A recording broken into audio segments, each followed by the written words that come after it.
Welcome back to Undertale, where you learn something new every day. For instance, reading YouTube comments and having them not be terrible and actually be useful. Really gotta thank you guys for leaving comments that aren't terrible. People pointed out to me that you can go back to Undyne's house and hang out with her, and I absolutely would have missed that if nobody told me, so hell yeah, I'm gonna hang out with Undyne. Yeah? Make sure to give her this. She loves these. I have a feeling you're the one who loves those, but that's fine. That's fine.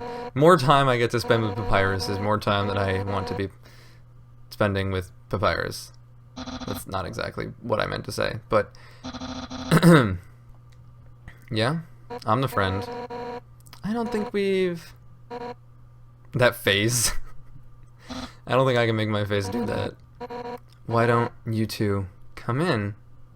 He just dances around the doorway for a second. Look at how not straight that sword is. About as not straight as Undyne. Haha. I hope. Because, at least for Alphys' sake. It looks like a giant inflatable sword. I just remembered. I have to go to the bathroom. I'm sure you don't. Okay. Anyway. So why are you here? To rub your victory in my face? To humiliate me even further? Is that it? No. I didn't exactly win anyway. I kind of just ran away until you got hot. Wait. I get it. You think that I'm gonna be friends with you, huh? Right? Yes. Really? How delightful. I accept it. Let's all frolic in the fields of friendship. Not. Why would I ever be friends with you? If you weren't my house guest, I'd beat you up right now. You're the enemy of everyone's hopes and dreams. I will never be your friend. Now get out of my house. Dang, what a shame. I thought Undyne could be friends with you. But I guess I overestimated her. She's just not up to the challenge. Challenge? Oh, Papyrus is smart after all. Oh my god. I love her. I can make friends with a wimpy loser like you any day. I'll show him. Listen up, human. We're not just going to be friends. We're going to be besties. I'll make you like me so much you won't be able to think of anyone else. Well, okay, I mean, I do like you a lot, Undyne, but I have to tell you, Papyrus is my best friend. That's just the fact of the way it is. Humans suck, but their history kinda rules. Case in point, this giant sword. Historically, humans wielded swords up to 10 times their size, right? Right. At least in Final Fantasy. And that's human history as far as I'm concerned about it. So me and Alphys built a giant sword together. She figured out all the specs herself. She's smart, huh? Yeah, you should go out with her. I hate cold food. So Alphys fixed up my fridge so it heats up food instead. Hot fridge. The world's greatest invention. You could just get a microwave, you know. It's so nice to have you over. Why not take a seat at the table? There's only one chair. Hold on, I want to play this piano.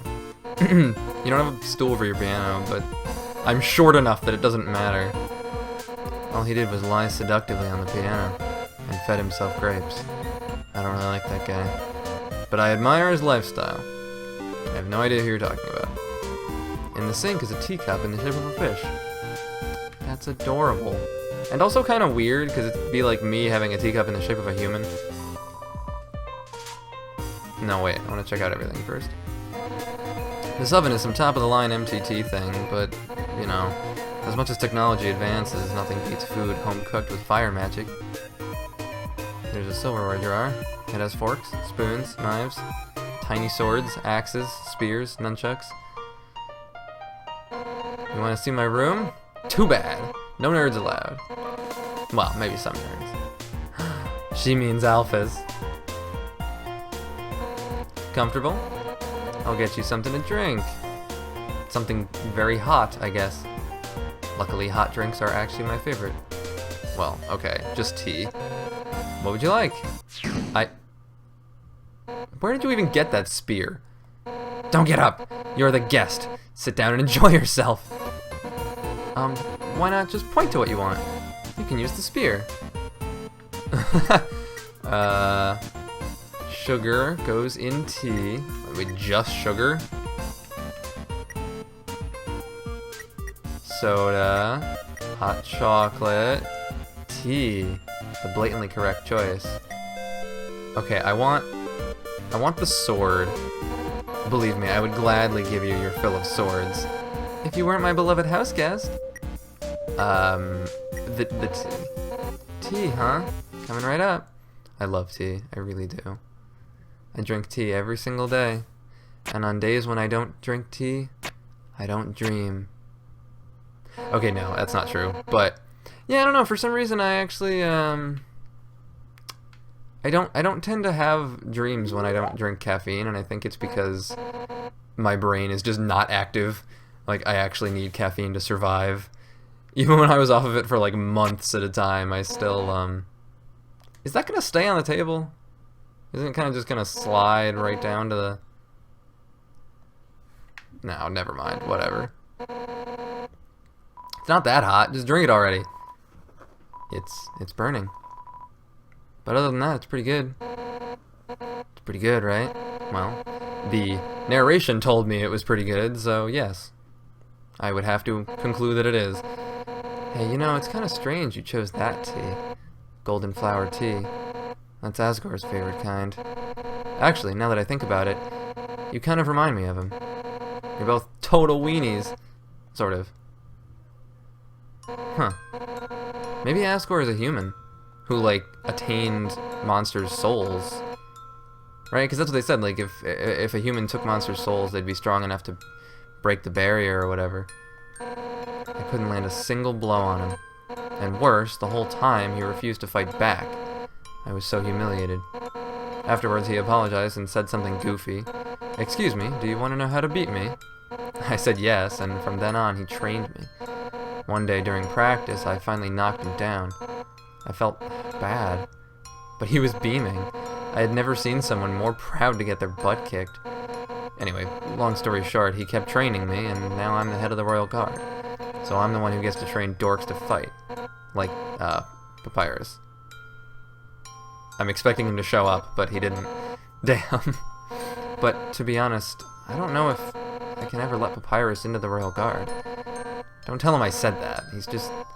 Well, I mean, it's not that he's weak. He's actually pretty freaking tough.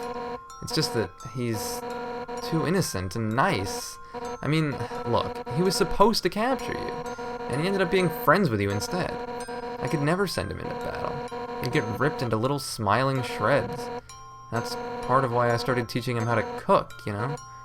So, maybe he can do something else with his life. Well, you only taught him how to make one dish, but... And he also eats it frozen, which is weird, because you only eat hot things. And he only has, like, frozen spaghetti that's stuck to the table. Wait a second. Papyrus, his cooking lesson. He was supposed to have that right now. And if he's not here to have it, you'll have to have it for him.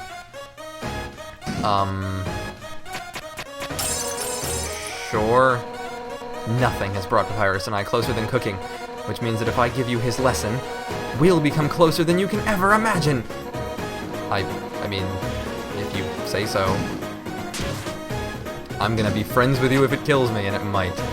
Let's start with the sauce. Envision these vegetables as your greatest enemy. Now pound them to dust with your fists. Strong fists. You punch the vegetables at full force. You knock over a tomato. Oh yeah, I am still kind of at level 1, aren't I? I'm not exactly strong.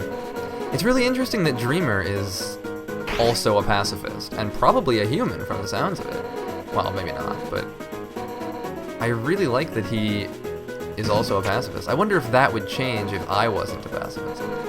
I am...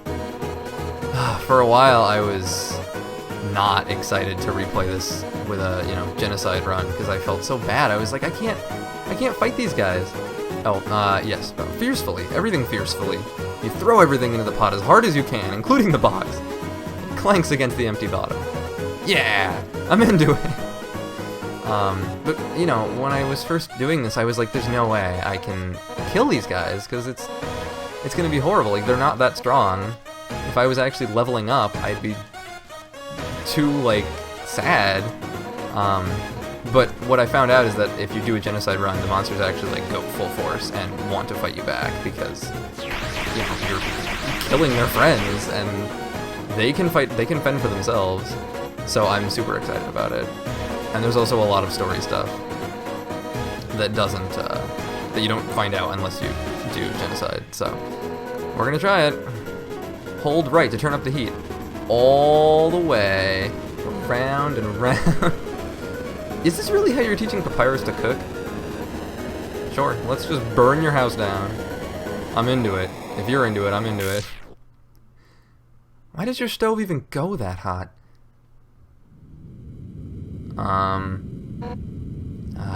Man. No wonder Papyrus sucks at cooking. I think you're the one who's not very good at cooking. So what's next? Scrapbooking? Friendship bracelets? Oh, who am I kidding? I really screwed this up, didn't I? I can't force you to like me, human. Some people just don't get along with each other. I understand if you feel that way about me. And if we can't be friends, that's okay. Because if we're not friends, it means I can destroy you without regret. What? Wait, no, we are friends. My house is in shambles. I even failed to befriend you. That's it. I don't care if you're my guest anymore. One final rematch. All out on both sides. It's the only way I can regain my lost pride. Now come on, hit me with all you've got. No, but I can't. What if I accidentally hurt you? A fake attack, yeah. You pretend to swing an Undyne with all your might. And... Wait. That's the best you can manage? Even attacking at full force, you just can't muster any intent to hurt me, huh? You know what?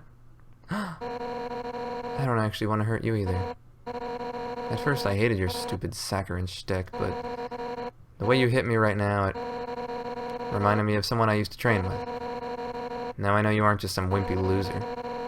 You're a wimpy loser with a big heart. Just like him.